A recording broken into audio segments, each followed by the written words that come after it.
Play a round now called I Like to Keep in Touch, giving Jeremy and Graeme the chance to show their in-depth knowledge of British culture. Graeme first, your questions are going to be on kids' stuff, and you've got 90 seconds to see how many you get right, starting now. Graeme, who's the pig in the city? Well, Sir Paul Condon is not the answer. It must be Babe.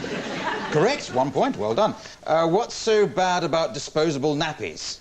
Well, I find you just can't get them big enough. Just pausing while I think through the implications of that question. They're not biodegradable is the correct answer. No points there. Where do the numbskulls live? In my constituency, thanks. Or nearly right, inside someone's head in the Beano. What's Cleopatra's catchphrase? Kiss my asp. Attempt to give you a point, but apparently it's coming at you. Cleopatra coming at you. What would you do with a beanie baby? Stand well back and open a window, I should think. We were looking for put it with the rest of your collection. What was the most popular boy's name in 1998? Clive. Popular with you, possibly, but Jack was the answer. What was the most popular girl's name? Clivetta.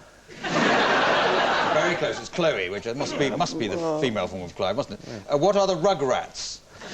Bruce Forsyth and Terry Wogan. Oh, I'll give you a point for that. It's toddlers featured in the cartoon series. The name is a really correct answer. But what's a Chinese burn? That's a wee tributary of the Yangtze Kiang. Not quite. It's an arm twist. What's the big friendly giant? Giant, better known as? Well, Mr. Wobbly in my bedroom.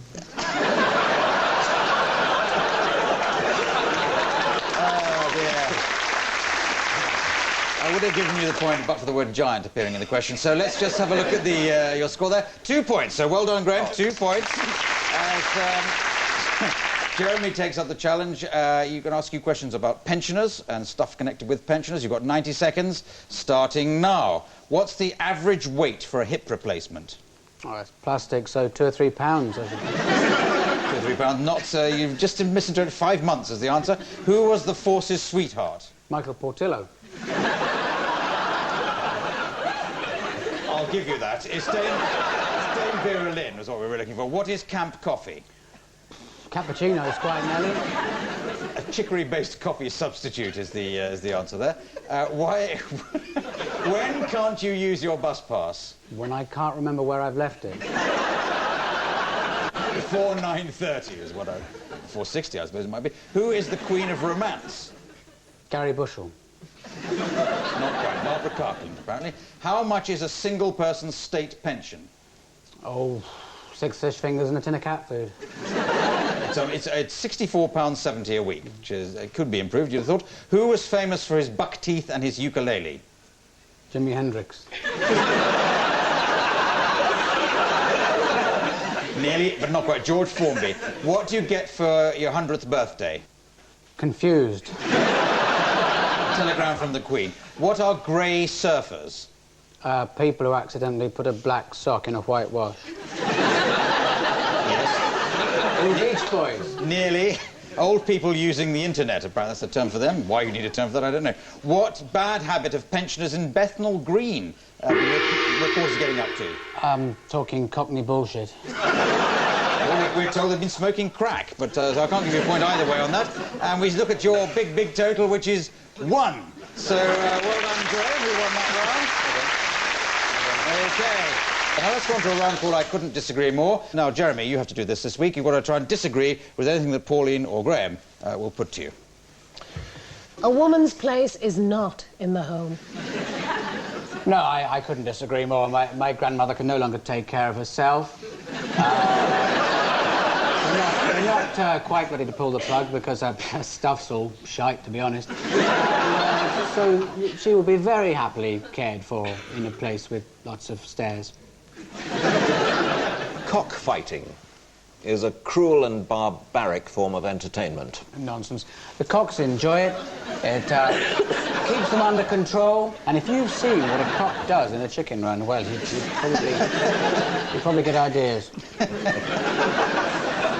Let's take the millennium bug seriously. What, you're joking, aren't you? You're having a laugh. As if. Yeah, right. Please. Bird's question. Never eat anything bigger than your head. That's ridiculous. There isn't anything bigger than my head.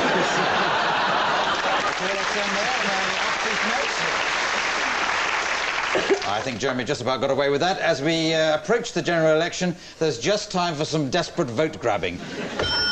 It is desperate vote grabbing we're on about here, yeah? It is, yes. Okay.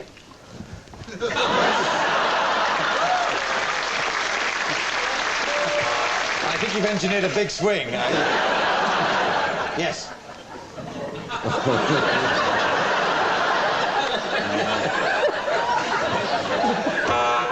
Yes. We would make it illegal for friends, family and colleagues to greet you on your return from holiday with the phrase, "You're not very brown." I'll vote for that, yes. We shall make it illegal for people who come back from holiday to say, we discovered somewhere that was completely unspoiled, and force them to say, we spoiled somewhere that was completely undiscovered. Yes.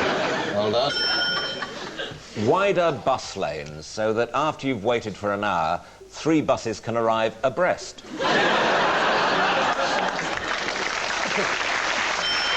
We will crack down on Frankenstein foods by banning Monster Munch.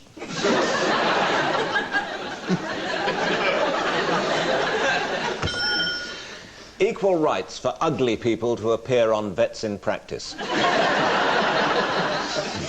I thought you were going to adopt Pauline's policy there. We will take Pet Rescue off because a programme about Romanian politician is really not very interesting. To play for Chelsea. We would abandon the policy of putting the clocks back. We would bring the days forward.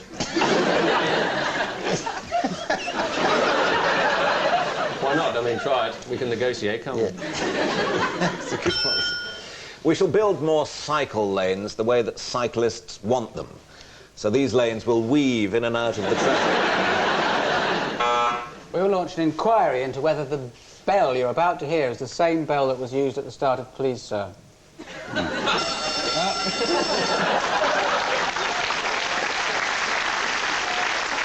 This brings us to the most important part of the programme, when we all go home. No, when we vote as to which party should win. Could you please vote now?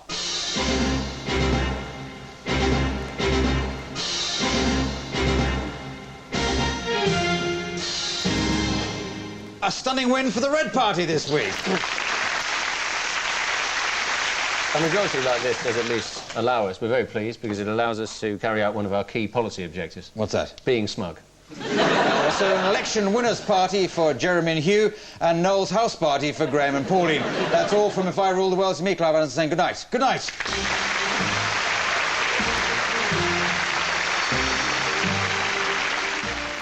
Get a taste of modern America and the New York singles scene after architect David Curtis rolls the dice for Las Vegas. Coming up next here on BBC Two.